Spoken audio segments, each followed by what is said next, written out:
Hey, happy Video Friday. I'm actually doing this video on Friday because I had a disaster yesterday with trying to do this video, so now I'm trying to squeeze this in while my youngest is still asleep and while my puppy's sleeping. So today I'm going to give you a little update on one, for those of you who haven't followed my other social media sites, and I'm going to give you an excerpt from my work in progress, Out of Love, and I'm going to answer a few of your questions that you submitted to me. So let's get to this.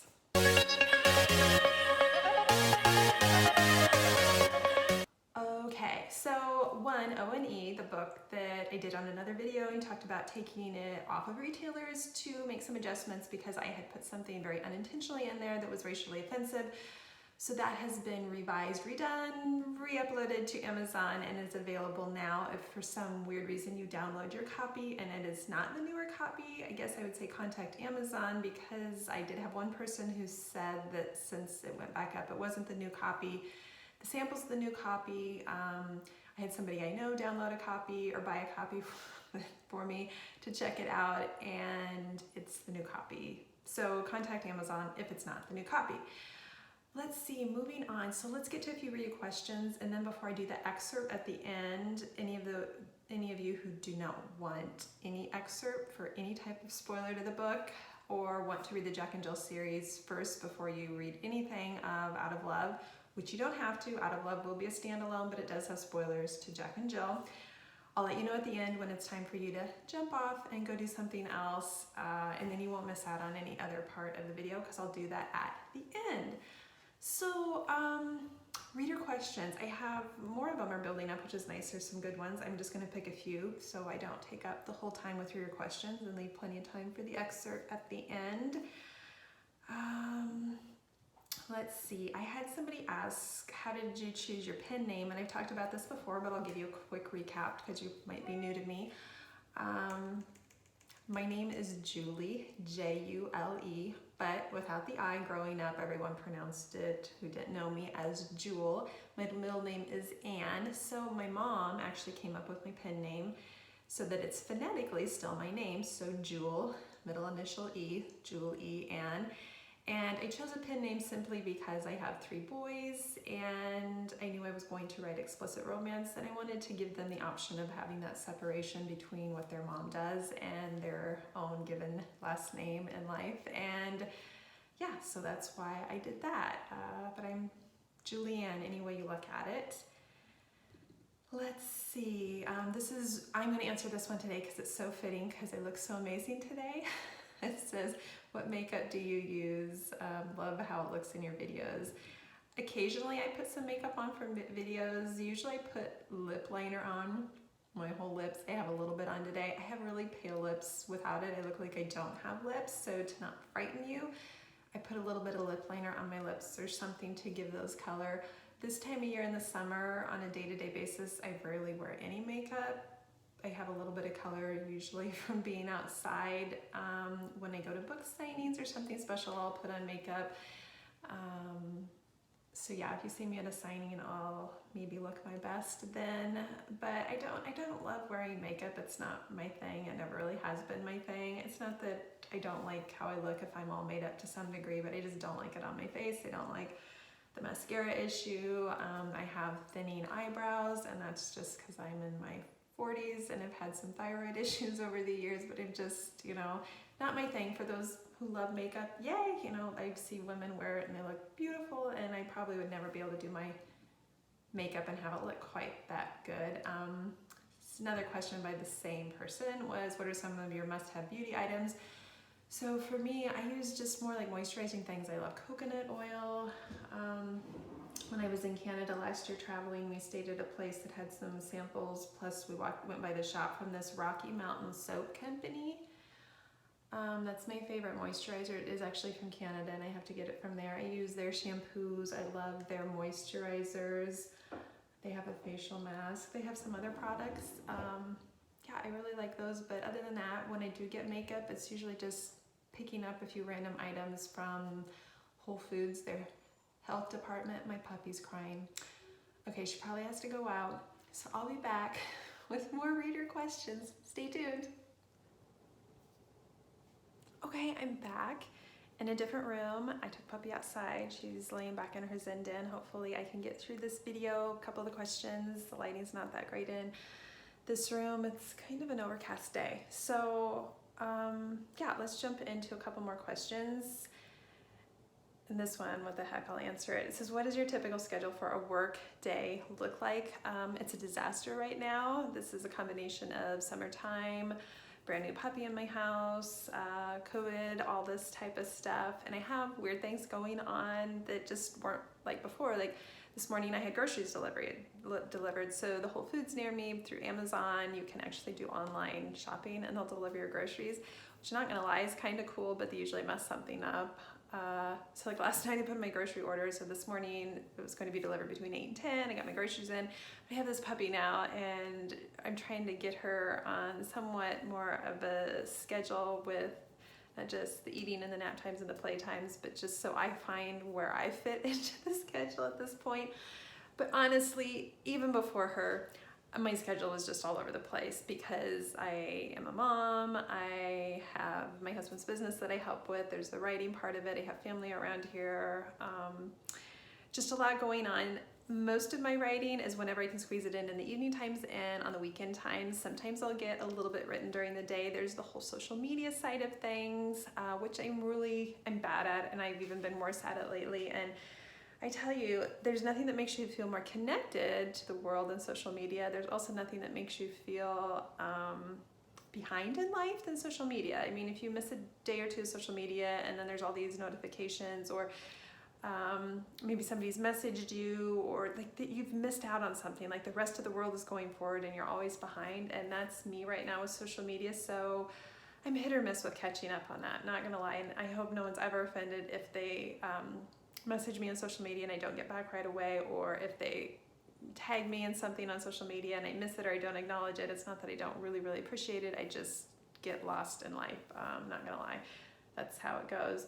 But I'm hoping once school gets started that I can kind of get up in the morning, do the stuff with breakfast and getting my son going on his school, getting Puppy fed and exercised and worn out so she goes down for a nap, still have some time for social media, get a little bit of writing done, but then I blink and it's lunchtime, and so then I'll have Puppy and son getting lunch, and he takes a piano class and he has a class he goes to for dyslexia several times a week. And I just then have to return some phone calls that I missed from probably doing my stuff with my, for my husband's business. Not gonna lie, I'm just like exhausted by the end of the day and I haven't got much writing done. So when my husband gets home, it's like when you have those little kids or something, you're like shoving everything on him, like take them, I've got to go work now. My day is chaos. I exercise when I can get exercise in. I eat when I get a chance to eat. It's craziness. Next question, same person, is how long does it take to finish a first draft of a book? About 6 weeks. I can have a book written as long as nothing major happens in my life that puts me behind, like getting a new puppy. And then by the time after that, when you look at alpha readers, beta readers, editing, proofreading to you, it takes 3 to 4 months then to get it to you, which is actually a short amount of time, honestly. There's some authors that are doing it faster. And I tell myself that they don't have kids and puppies, but they probably do. They're just probably better at it. Let's see, any more questions I'm going to answer today before we jump into Out of Love? Yeah, I'll answer these because it's about Out of Love. So when is the blurb and cover for Out of Love coming? I just got the cover and it's a nice cover, but you won't get to see it till probably early September, maybe the end of August. We'll see. I haven't set the release date for this book yet, but I will soon, and it's most likely going to be middle to the end of September. I'm almost done writing it, but then it has all the editing to go through.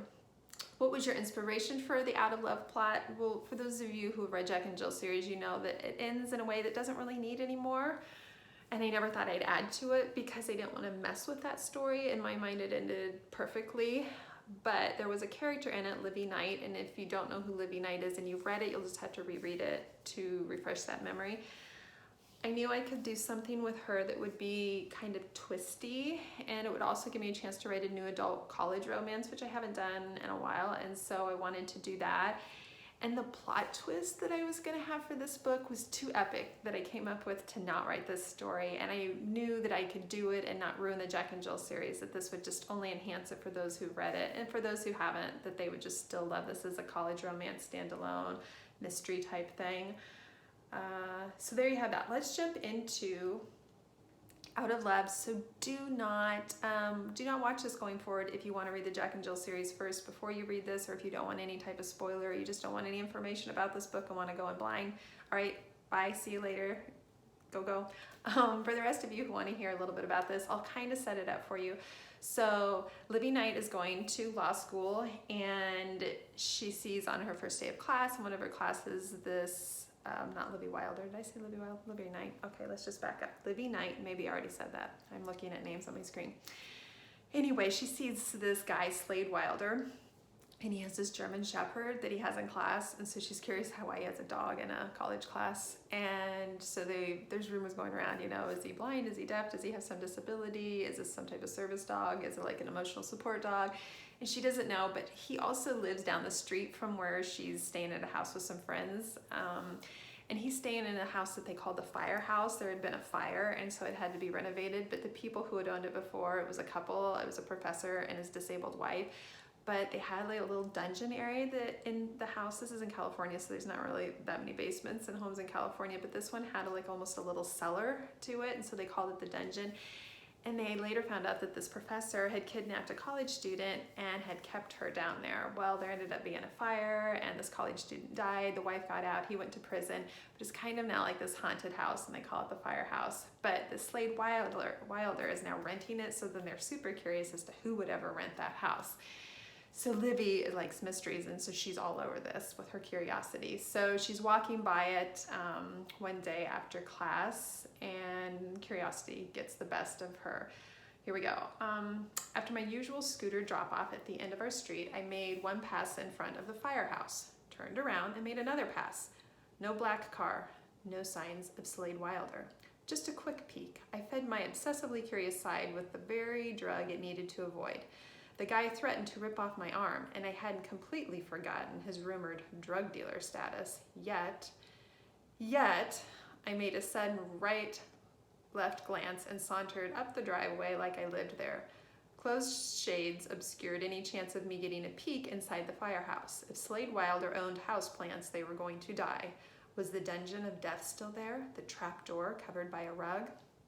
Slade didn't seem like the kind of guy who'd have rugs or houseplants or cookies in a jar on the counter. My mom had always had cookies in a jar for me. I'm gonna skip a little because it's kind of spoilers to something. Anyway, I'll rip your fucking arm off Wilder felt more like a dirty black boots in the house kind of guy. I imagined him coming home at a werewolf's curfew, taking a piss, leaving his jeans unfastened, peeling off his shirt, and collapsing onto an unmade bed with his boots on, one leg dangling off the side. Finding no luck getting the tiniest glimpse into the house from windows and doors, I snooped around the detached two-car garage. The side access door had a window, but it was painted black, and it was locked. You know what happens to trespassers? Jesus, I jumped, whipping around and pressing my back against the door like a fly nailed with a swatter. As I swallowed, coaxing my thundering heart back down into my chest, I clenched my hands. I'm not trespassing. My property, you weren't invited. His frown deepened. Trespassing. On an eye roll, I mimicked his intolerable facial expression. So, call the cops. My gaze dropped to Jericho. Jericho's the dog, by the way. He smiled at me. It's true. My mom used to show me pictures of Gunnar smiling at her. She said only the people German shepherds love the most could recognize their subtle smile. I refrained from breaking the news to Slade that his dog already loved me more. Fine, Slade brought my attention back to him with his one-word response accompanied by his phone headed toward his ear. I need to report a trespasser on my property. The perp refuses to leave. Yeah, the address is 803 Sun. Oh my God, I'm leaving. I held up my hands in surrender while taking 2 steps sideways before pivoting and pounding my feet down his driveway. The nerve, I was not trespassing. And perp? Okay, so that's your little sneak peek of that. I'm probably way over on time. Sorry to keep you all, but I hope you enjoyed that. I'll keep going on this. More to come soon. Lots of teasers. Have a great rest of your day and a great weekend. We'll see you in a couple of weeks. Bye, guys.